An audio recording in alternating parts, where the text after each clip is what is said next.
Friends, welcome to my channel. তোমরা সবাই কেমন আছো? আশা করি খুব ভালো আছো, আর আমিও খুব ভালো আছি। তো আজকে আরেকটা ভিডিও নিয়ে এলাম, মাটন করছি।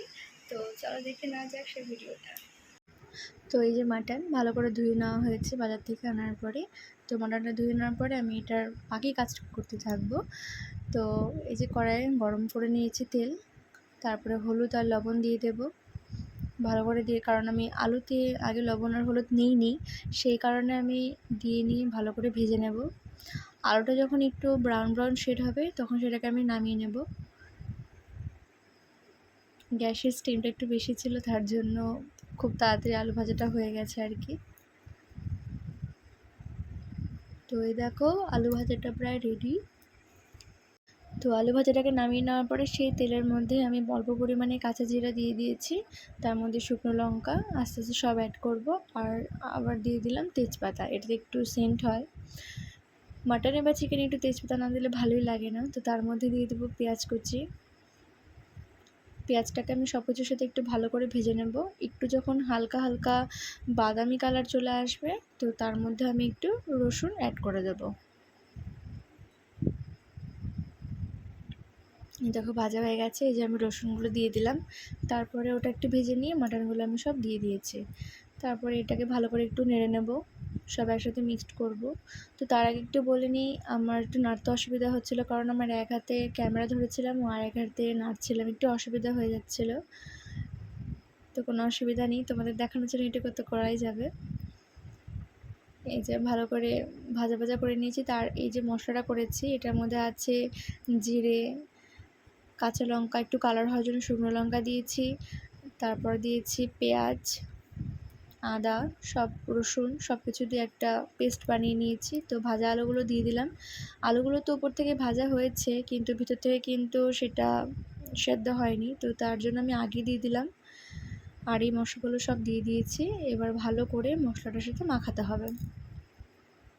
তো এই যে ভালো করে মাখিয়ে নিলাম, আর যাতে একটু কষানোটা ভালো মতন হয় তার জন্য আগের থেকে আমি ভালো করে নুন দিয়ে দিলাম, একটু হলুদ দিয়ে দিয়েছি, দিয়ে এবার দেখো নাড়ছি, কত সুন্দর লাগছে দেখতে। হ্যাঁ দেখি, আমার তো এখনই মনে হচ্ছে আবার খেয়ে নিই।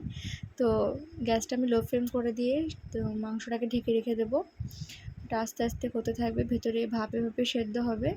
তো কষাচ্ছি, এই দেখো কত সুন্দর হয়েছে দেখতে। তো আরেকটু নেড়ে দিলাম, কারণ ঘন ঘন না নাড়লে নিচের দিকে লেগে ধরে, তার জন্য থেকে থেকে উঠিয়ে আবার নাড়া দিতে হয়। এই দেখো গ্রেভিটা তোমাদের দেখাচ্ছি, কত সুন্দর মশলাগুলো ভাজা হচ্ছে, কালারটাই চেঞ্জ হয়ে গেছে পুরো। তো আবার আমি ঢেকে দিয়েছি। এই দেখো ঢেকে দেওয়ার পরে ও হ্যাঁ, আমার এক বোন চলে এসেছিলো, তো তাকে দিয়ে ক্যামেরাটা পরে ধরিয়েছি। এই দেখো কত সুন্দর হয়েছে, আমি ক্যামেরাটা ভালো করে দেখাচ্ছি, তোমার দেখলেই মনে হচ্ছে খেয়ে নিই, তাই না? ঠিক আমারও এখন ভয়েস রেকর্ডিং দিচ্ছি আর মনে হচ্ছে যে খেয়ে নিই, আবার খাই আবার খাই এরকম মনে হচ্ছে। তো একটু তেল দিয়ে দিয়েছি, কারণ প্রথম দিকে কিন্তু তেল আমি বেশিটা দিইনি, অল্প পরিমাণে দিয়েছিলাম। তো এই যে কষানোতে নিচে লেগে ধরছিলো তার জন্য আমি একটু তেল দিয়ে দিলাম। আর মাংসতে একটু তেল ঝাল লবণ ঠিকঠাক না হলে কিন্তু একদম খেতে ভালো লাগে না। তো তেলটা আমি দিয়ে দিলাম যতটুকু লাগবে, কারণ পরে তো আর অ্যাড করতে পারবো না। তারপরে একটু ভালো করে নেড়ে নিয়েছি। তারপরে কষানোটা হয়ে যাওয়ার পর আমি জল দিয়ে দিয়েছি। জলটা একটু বেশি দিয়েছি কারণ পাঁঠার মাংস একটু শক্ত থাকে, তো ভালো করে সেদ্ধ হতে গেলে, আলুগুলো সেদ্ধ হতে গেলে তো জলটা একটু বেশি দিতেই হবে। তো দেখো মোটামুটি ফুটে গেছে আমার জল, হয়েই গেছে প্রায়। তো আমি এটা নামানোর আগে এর মধ্যে গরম মশলা অ্যাড করে দেবো। গরম মশলা গুঁড়ো দিয়ে দিলাম পরিমাণ মতন। তো এবার এটাকে নামিয়ে নেব, কারণ ঝোলটা একটু বেশি রেখেছি, আমাদের বাড়িতে ঝোল ছাড়া একদমই চলে না, ঝোল খেতে সবাই মোটামুটি ভালোবাসে। আর আমার ভিডিওগুলো যদি তোমাদের ভালো লেগে থাকে তাহলে অবশ্যই আমার চ্যানেলটিকে সাবস্ক্রাইব করে দেবে, লাইক কমেন্ট এন্ড শেয়ার করবে, কমেন্টে বলবে কী কীরকমভাবে মাটন তৈরি করো। আর আমার ভিডিওটা দেখার জন্য অসংখ্য ধন্যবাদ।